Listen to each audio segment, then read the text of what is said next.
Təbriz Tibb Elmləri Universitetinin ginekoloqu və müəllimi doktor Şəmsi Abbasəlizadə son etirazlar zamanı təhlükəsizlik qüvvələri tərəfindən döyülüb və daha sonra naməlum yerə aparılaraq həbs edilib. Bu xəbəri Azərbaycanlı vəkil və insan haqları fəalı Qasım Bodi X sosial şəbəkəsindəki hesabında paylaşıb.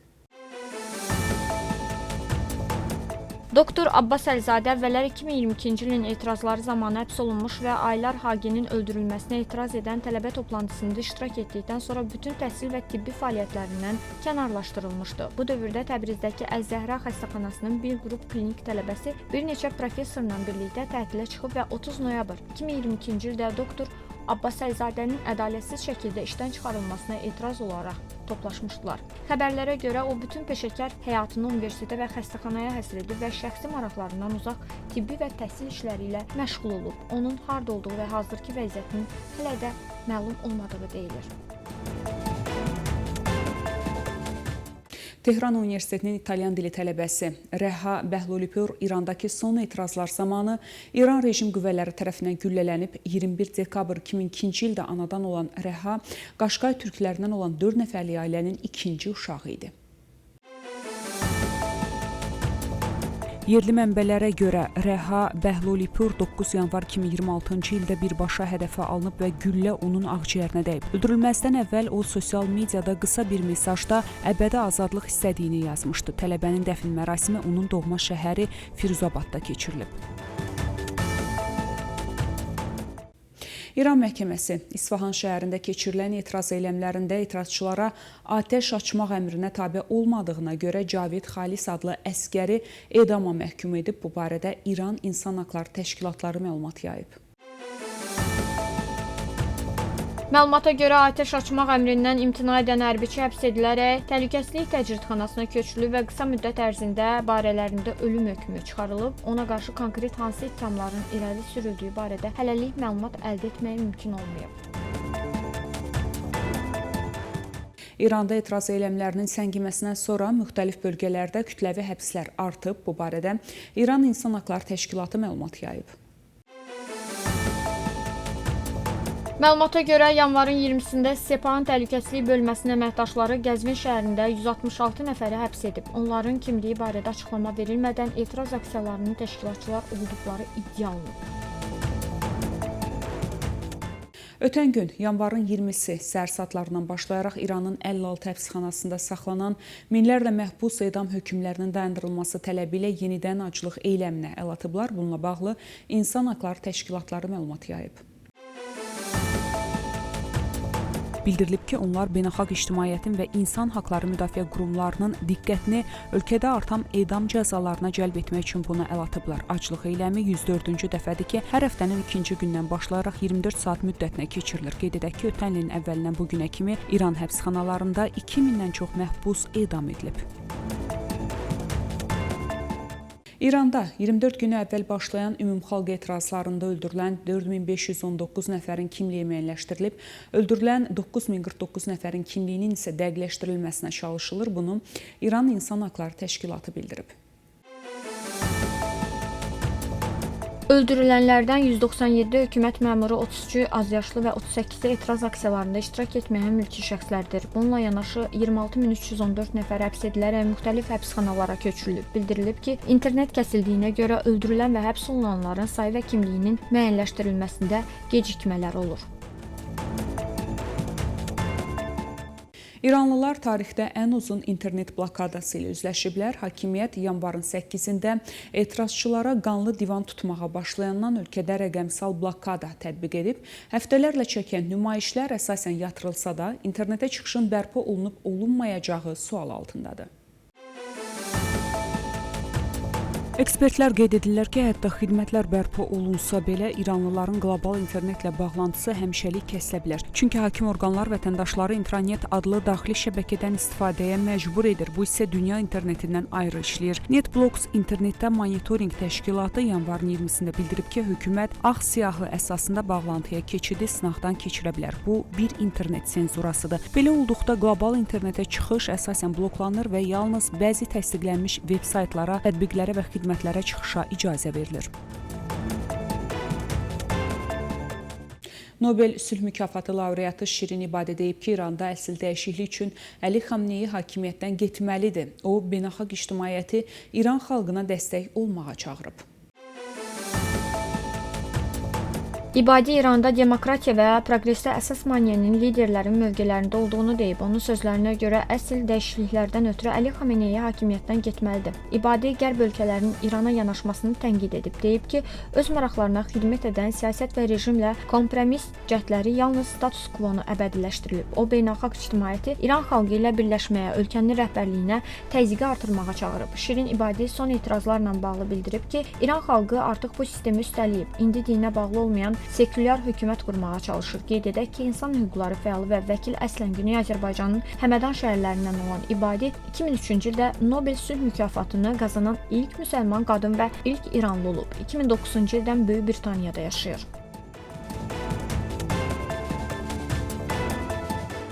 Birləşmiş Ştatlar sanksiyaları İranın iqtisadi durumuna ciddi zərbə vurub. Bunu ABŞ-nin Maliyyə naziri Scott Bessent Davos iqtisadi forumu çərçivəsində çıxışı zamanı deyib.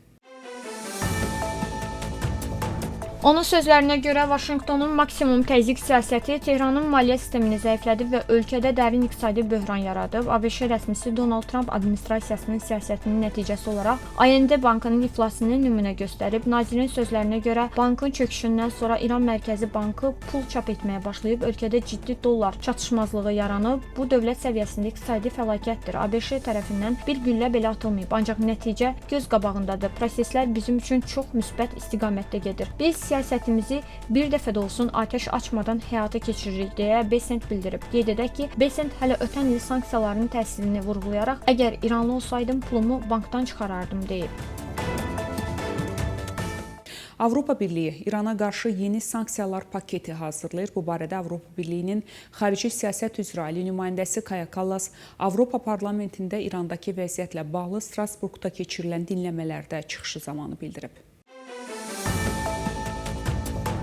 Bu paketə Tehrana pilotsuz uçuş aparatları və raketlərin istehsalında istifadə olunan komponentlərin ixracına məhdudiyyətlər də daxildir. Kallasın sözlərinə görə yeni sanksiyalar İranda etirazların sərt şəkildə yatırılmasına cavab olaraq təklif olunur. O qeyd edib ki, Avropa Birliyi həmçinin raket və pilotsuz aparatların istehsalında istifadə edilən komponentlərə dair əlavə ixrac məhdudiyyətləri tətbiq etməyi planlaşdırır. Biz etirazların amansız şəkildə yatırılmasına görə İrana qarşı yeni sanksiyalar təklif edirik. Eyni zamanda raketlər və pilotsuz uçuş aparatlarının istehsalında istifadə olunan komponentlərə dair yeni ixrac məhdudiyyətləri də gündəmdədir, deyə Kallas vurğulayıb.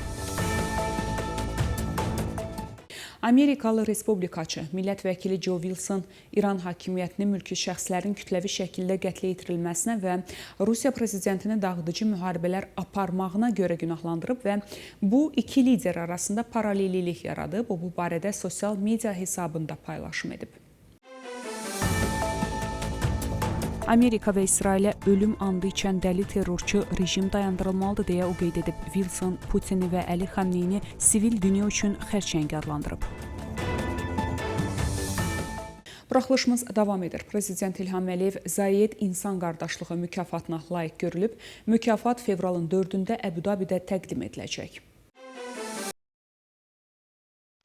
Bu barədə Şeyx Zayed Fondunun rəsmi internet səhifəsində məlumat verilib. Məlumatda qeyd edilir ki, bu mükafat Qafqazda 10 illiklər ərzində davam edən münaqişəyə və humanitar əzablara son qoyan Azərbaycan Respublikası və Ermənistan Respublikası arasında sülhün və dövlətlərarası münasibətlərin təsis edilməsi haqqında sazişin paraflanmasına görə verilib. 2026-cı ilin mükafatçıları dialoq və birgə yaşayış sahəsində tanınmış şəxslər və mütəxəssislərdən ibarət müstəqil beynəlxalq münsiflər heyəti tərəfindən seçilib. Zayed İnsan Qardaşlığı mükafatının Münsiflər Komitəsinin üzvü və mükafatın baş katibi Məhəmməd Əbdülsəlam deyib. Bu il Zayed İnsan Qardaşlığı Mükafatı Komitəsi Ermənistan və Azərbaycan arasında tarixi sülh müqaviləsini seçib. Bu müqavilə mükafatın dialoq və birgə yaşayış mədəniyyətinin təşviqi və inkişaf etdirilməsi sahəsindəki missiyalarını və məqsədlərini özündə təcəssüm etdirir. Bu, qlobal sülhün irəliləməsində mühüm mərhələ və böyük diplomatik nailiyyət hesab olunub. Mükafatlar bu il fevral ayının 4-də Birləşmiş Ərəb Əmirliklərinin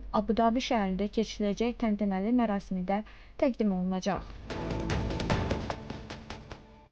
Azərbaycan Avropa üçün Mərkəzi Asiya ilə bağlantı yaratmaq məqsədi daşıyan yeganə etibarlı, təhlükəsiz və xoşməramlı təyinat ölkəsidir. Bunu Azərbaycan Prezidenti İlham Əliyev Davos Ümumdünya İqtisadi Forumunun illik toplantısı çərçivəsində biznes nümayəndələrinin suallarının cavabında deyib. Avropa İttifaqının Avropanı Mərkəzi Asiya ilə birləşdirəcək Qlobal Qapılar layihəsində Azərbaycanın önəmli rol oynadığını qeyd edən dövlətimizin başçısı, ölkəmizin indiyənədək əsasən nəqliyyat infrastrukturuna sərmayə yatırdığını vurğulayıb. Demək olar ki, hər bir şey artıq hazırdır. Lakin yüklərin həcmi o qədər sürətlə böyüyür ki, biz dəniz limanımızın ötürmə qabiliyyətini artırmaq qərarına gəldik. Beləliklə, nəqliyyat əlaqələri, o cümlədən beynəlxalq sülh və rifah naminə Tramp marşrutu layihəsi, həmçinin Ermənistanın Mərkəzi Asiyanın daha geniş regional nəqliyyat şəbəkəsi daxil edəcək, sülh işinə töhfə verəcək. Çünki Ermənistanın yolları açılacaq, o tariflərdən faydalar qazanacaq, daha geniş beynəlxalq əməkdaşlıqda iştirak edəcək. Azərbaycan Prezidenti İlham Əliyev ABŞ Prezidenti Donald Trampa Sülh Şurasına təsisçi üzv dövlət qismində dəvət məktubuna görə minnətdarlıq bildirib. Məktubda qeyd olunub ki, Azərbaycan Respublikası Sülh Şurasına qoşularaq onun Qəzzadakı münaqişənin sonlandırılması və uzunmüddətli münaqişədən əziyyət çəkən bütün tərəflərə daha təhlükəsiz və rifahlı gələcək qurulması kimi nəcib missiyanı paylaşacaq. İlham Əliyevin Donald Trampa ünvanladığı məktubda qeyd olunub ki, bu dəvəti Azərbaycan Respublikası ilə Amerika Birləşmiş Ştatlarının qarşılıqlı hörmətə əsaslanan faydalı tərəfdaşlığının, həmçinin Azərbaycanın regional və qlobal miqyasda sülh və sabitliyin təşviqində rolunun tanınmasının rəmzi olaraq qəbul edir. İnanıram ki, Sülh Şurası səmərəli beynəlxalq təşkilat olub öz missiyasını uğurla yerinə yetirəcək. Sizin müdrik liderliyinizə və sülh quruculuğu səylərinizə səmimi təqdirimi qəbul edin. Sizə Sülh Şurasının sədri vəzifəsində uğurlar arzu edirəm deyə İlham Əliyev vurğulayıb. ABŞ Prezidenti Donald Trump Azərbaycan Prezidenti İlham Əliyevə dayanıqlı sülh naminə əməkdaşlıq etməyi səbirsizliklə gözlədiyini bildirib. ABŞ Prezidentinin Azərbaycan liderinə Sülh Şurasına dəvətlə bağlı göndərdiyi məktubda qeyd olunub ki, bu şura yeni beynəlxalq təşkilat və keçid idarəetmə administrasiyası kimi təsis ediləcək. Gələcək illərdə dünyada dayanıqlı sülhün, rifahın və hamı üçün qüdrətin bərqərar olunması məqsədi ilə sizinlə əməkdaşlıq etməyi səbirsizliklə gözləyirəm. Sizi Azərbaycan Respublikasının prezidentini yaxın şərqdə sülhü möhkəmləndirmək üçün, eyni zamanda qlobal münaqişənin həll olunmasına, yeni yanaşma üsuluna qədəm qoymaq yolunda son dərəcə mühüm əhəmiyyət daşıyan tarixi və möhtəşəm səyimizdə qoşulmağa dəvət etməkdən böyük şərəf duyuram. Davam edirik. Azərbaycan Müdafiə Nazirinin birinci müavini Kərim Vəliyev Qətərdə Baş nazirin müavini və Müdafiə naziri ilə görüşüb. Görüşdə hərbi əməkdaşlıq və birgə təlimlərin inkişaf perspektivləri müzakirə edilib.